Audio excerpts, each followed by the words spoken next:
ತಾಲೂಕಿನ ಕಾವೇರಿ ನದಿ ಪಕ್ಕದಲ್ಲಿರತಕ್ಕಂತಹ ನಿಮಿಷಾಂಬ ದೇವಿಯ ದರ್ಶನವನ್ನು ಪಡೆದುಕೊಳ್ಳಲು ಭಕ್ತರು ಅಪಾರ ಸಂಖ್ಯೆಯಲ್ಲಿ ಹರಿದು ಬರ್ತಾ ಇದ್ದಾರೆ. ಮತ್ತೊಂದು ಕಡೆಗೆ ಧನುರ್ಮಾಸದ ಹಿನ್ನೆಲೆ ಜೊತೆಗೆ ಸಾಲು ಸಾಲು ರಜೆ ಹಿನ್ನೆಲೆಯಲ್ಲಿ ದೇವಿಯ ದರ್ಶನವನ್ನು ಪಡೆದುಕೊಂಡು ಪಾವನರಾಗ್ತಿದ್ದಾರೆ. ಆ ಕುರಿತಂತೆ ವರದಿ ನಿಮ್ಮ ಮುಂದೆ. ಶಕ್ತಿ ದೇವತೆ ನಿಮಿಷಾಂಬ ದೇವಾಲಯಕ್ಕೆ ಭಕ್ತರ ದಂಡೆ ಹರಿದು ಬರ್ತಾ ಇದೆ. ವರ್ಷಾಂತ್ಯ ಹಾಗೂ ಸಾಲು ಸಾಲು ರಜೆ ಇರೋ ಕಾರಣಕ್ಕಾಗಿ ಭಕ್ತ ಸಾಗರ ಹರಿದು ಬರ್ತಾ ಇರುವಂಥದ್ದು.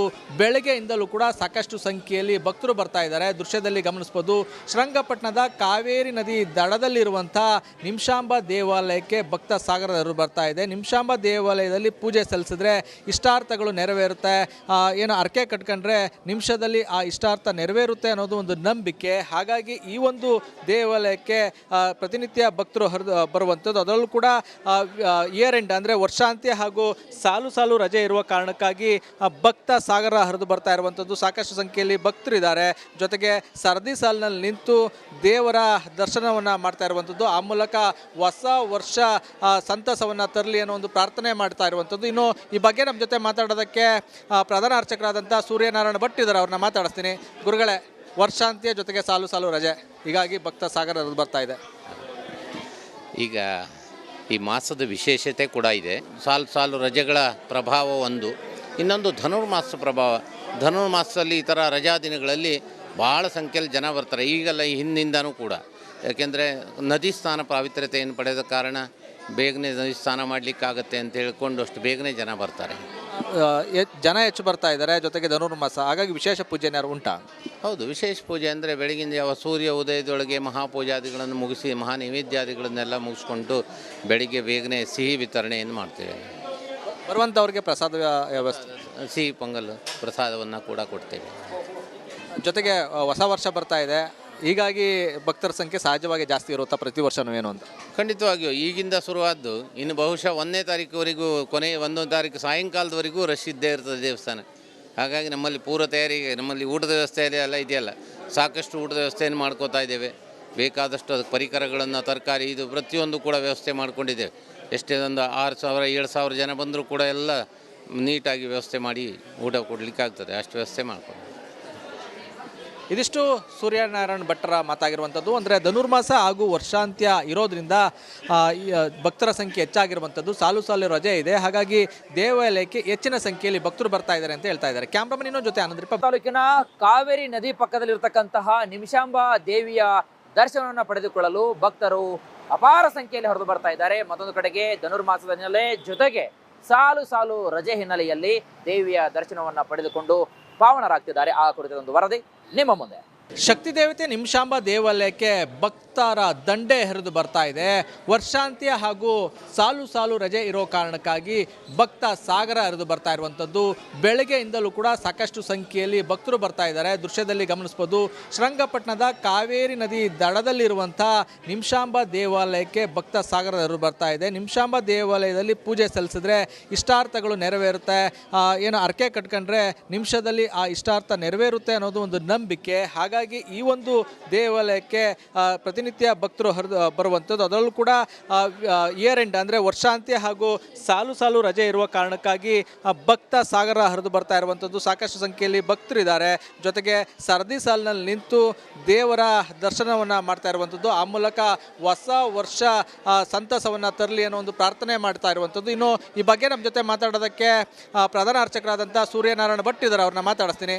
ಗುರುಗಳೇ, ವರ್ಷಾಂತ್ಯ ಜೊತೆಗೆ ಸಾಲು ಸಾಲು ರಜೆ, ಹೀಗಾಗಿ ಭಕ್ತ ಸಾಗರ ಹರಿದು ಬರ್ತಾ ಇದೆ. ಈಗ ಈ ಮಾಸದ ವಿಶೇಷತೆ ಕೂಡ ಇದೆ. ಸಾಲು ಸಾಲು ರಜೆಗಳ ಪ್ರಭಾವ ಒಂದು, ಇನ್ನೊಂದು ಧನುರ್ಮಾಸ ಪ್ರಭಾವ. ಧನುರ್ಮಾಸದಲ್ಲಿ ಈ ಥರ ರಜಾ ದಿನಗಳಲ್ಲಿ ಭಾಳ ಸಂಖ್ಯೆಯಲ್ಲಿ ಜನ ಬರ್ತಾರೆ. ಈಗೆಲ್ಲ ಈ ಹಿಂದಿಂದನೂ ಕೂಡ, ಯಾಕೆಂದರೆ ನದಿ ಸ್ನಾನ ಪಾವಿತ್ರ್ಯತೆಯನ್ನು ಪಡೆದ ಕಾರಣ ಬೇಗನೆ ನದಿ ಸ್ನಾನ ಮಾಡಲಿಕ್ಕಾಗತ್ತೆ ಅಂತ ಹೇಳ್ಕೊಂಡು ಅಷ್ಟು ಬೇಗನೆ ಜನ ಬರ್ತಾರೆ. ಜನ ಹೆಚ್ಚು ಬರ್ತಾ ಇದ್ದಾರೆ. ಜೊತೆಗೆ ಧನುರ್ಮಾಸ, ಹಾಗಾಗಿ ವಿಶೇಷ ಪೂಜೆ ಏನಾದ್ರು ಉಂಟಾ?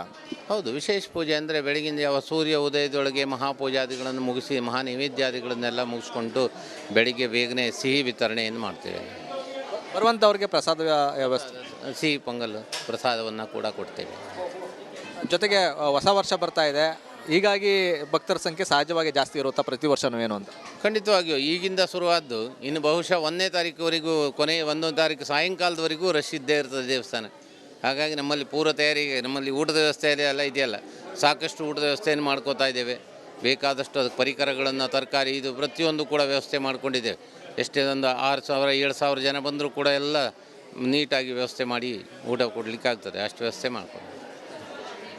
ಇದಿಷ್ಟು ಸೂರ್ಯನಾರಾಯಣ ಭಟ್ಟರ ಮಾತಾಗಿರುವಂಥದ್ದು. ಅಂದರೆ ಧನುರ್ಮಾಸ ಹಾಗೂ ವರ್ಷಾಂತ್ಯ ಇರೋದ್ರಿಂದ ಭಕ್ತರ ಸಂಖ್ಯೆ ಹೆಚ್ಚಾಗಿರುವಂಥದ್ದು, ಸಾಲು ಸಾಲು ರಜೆ ಇದೆ, ಹಾಗಾಗಿ ದೇವಾಲಯಕ್ಕೆ ಹೆಚ್ಚಿನ ಸಂಖ್ಯೆಯಲ್ಲಿ ಭಕ್ತರು ಬರ್ತಾ ಇದ್ದಾರೆ ಅಂತ ಹೇಳ್ತಾ ಇದ್ದಾರೆ. ಕ್ಯಾಮ್ರಾಮನ್ ಇನ್ನೊಂದು ಜೊತೆ ಆನಂದ್ ತಾಲೂಕಿನ ಕಾವೇರಿ ನದಿ ಪಕ್ಕದಲ್ಲಿರ್ತಕ್ಕಂತಹ ನಿಮಿಷಾಂಬ ದೇವಿಯ ದರ್ಶನವನ್ನು ಪಡೆದುಕೊಳ್ಳಲು ಭಕ್ತರು ಅಪಾರ ಸಂಖ್ಯೆಯಲ್ಲಿ ಹೊರದು ಬರ್ತಾ ಇದ್ದಾರೆ. ಮತ್ತೊಂದು ಕಡೆಗೆ ಧನುರ್ಮಾಸದ ಹಿನ್ನೆಲೆ ಜೊತೆಗೆ ಸಾಲು ಸಾಲು ರಜೆ ಹಿನ್ನೆಲೆಯಲ್ಲಿ ದೇವಿಯ ದರ್ಶನವನ್ನು ಪಡೆದುಕೊಂಡು ಪಾವನರಾಗ್ತಿದ್ದಾರೆ. ಆ ಕುರಿತಂತೆ ವರದಿ ನಿಮ್ಮ ಮುಂದೆ. ಶಕ್ತಿ ದೇವತೆ ನಿಮಿಷಾಂಬ ದೇವಾಲಯಕ್ಕೆ ಭಕ್ತರ ದಂಡೆ ಹರಿದು ಬರ್ತಾ ಇದೆ. ವರ್ಷಾಂತ್ಯ ಹಾಗೂ ಸಾಲು ಸಾಲು ರಜೆ ಇರೋ ಕಾರಣಕ್ಕಾಗಿ ಭಕ್ತ ಸಾಗರ ಹರಿದು ಬರ್ತಾ ಇರುವಂಥದ್ದು.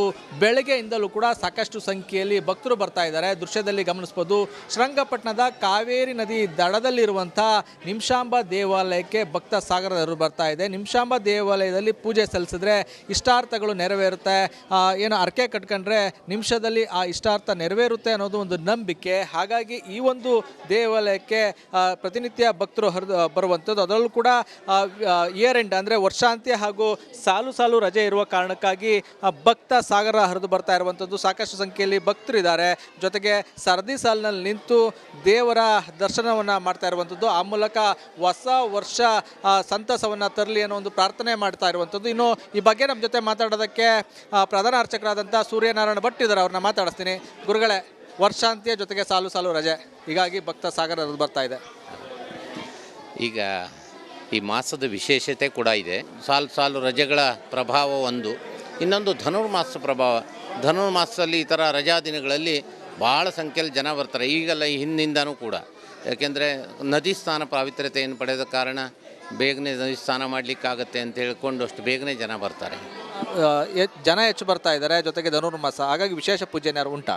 ಹೌದು, ವಿಶೇಷ ಪೂಜೆ ಅಂದರೆ ಬೆಳಗಿನ ಜಾವ ಸೂರ್ಯ ಉದಯದೊಳಗೆ ಮಹಾಪೂಜಾದಿಗಳನ್ನು ಮುಗಿಸಿ, ಮಹಾ ನೈವೇದ್ಯಾದಿಗಳನ್ನೆಲ್ಲ ಮುಗಿಸ್ಕೊಂಡು ಬೆಳಿಗ್ಗೆ ಬೇಗನೆ ಸಿಹಿ ವಿತರಣೆಯನ್ನು ಮಾಡ್ತೇವೆ.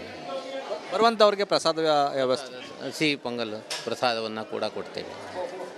ಜೊತೆಗೆ ಹೊಸ ವರ್ಷ ಬರ್ತಾ ಇದೆ, ಹೀಗಾಗಿ ಭಕ್ತರ ಸಂಖ್ಯೆ ಸಹಜವಾಗಿ ಜಾಸ್ತಿ ಇರುತ್ತಾ ಪ್ರತಿ ವರ್ಷವೂ ಏನು ಅಂತ? ಖಂಡಿತವಾಗಿಯೂ ಈಗಿಂದ ಶುರುವಾದ್ದು ಇನ್ನು ಬಹುಶಃ 1ನೇ ತಾರೀಕುವರೆಗೂ, ಕೊನೆ 1ನೇ ತಾರೀಕು ಸಾಯಂಕಾಲದವರೆಗೂ ರಶ್ ಇದ್ದೇ ಇರ್ತದೆ ದೇವಸ್ಥಾನ. ಹಾಗಾಗಿ ನಮ್ಮಲ್ಲಿ ಪೂರ್ವ ತಯಾರಿಗೆ, ನಮ್ಮಲ್ಲಿ ಊಟದ ವ್ಯವಸ್ಥೆ ಎಲ್ಲ ಇದೆಯಲ್ಲ, ಸಾಕಷ್ಟು ಊಟದ ವ್ಯವಸ್ಥೆಯನ್ನು ಮಾಡ್ಕೋತಾ ಇದ್ದೇವೆ. ಬೇಕಾದಷ್ಟು ಅದಕ್ಕೆ ಪರಿಕರಗಳನ್ನು, ತರಕಾರಿ, ಇದು ಪ್ರತಿಯೊಂದು ಕೂಡ ವ್ಯವಸ್ಥೆ ಮಾಡ್ಕೊಂಡಿದ್ದೇವೆ. ಎಷ್ಟೇ ಒಂದು 6,000 7,000 ಜನ ಬಂದರೂ ಕೂಡ ಎಲ್ಲ ನೀಟಾಗಿ ವ್ಯವಸ್ಥೆ ಮಾಡಿ ಊಟ ಕೊಡಲಿಕ್ಕೆ ಆಗ್ತದೆ, ಅಷ್ಟು ವ್ಯವಸ್ಥೆ ಮಾಡ್ಕೊಂಡು. ಇದಿಷ್ಟು ಸೂರ್ಯನಾರಾಯಣ ಭಟ್ಟರ ಮಾತಾಗಿರುವಂಥದ್ದು. ಅಂದರೆ ಧನುರ್ಮಾಸ ಹಾಗೂ ವರ್ಷಾಂತ್ಯ ಇರೋದ್ರಿಂದ ಭಕ್ತರ ಸಂಖ್ಯೆ ಹೆಚ್ಚಾಗಿರುವಂಥದ್ದು, ಸಾಲು ಸಾಲು ರಜೆ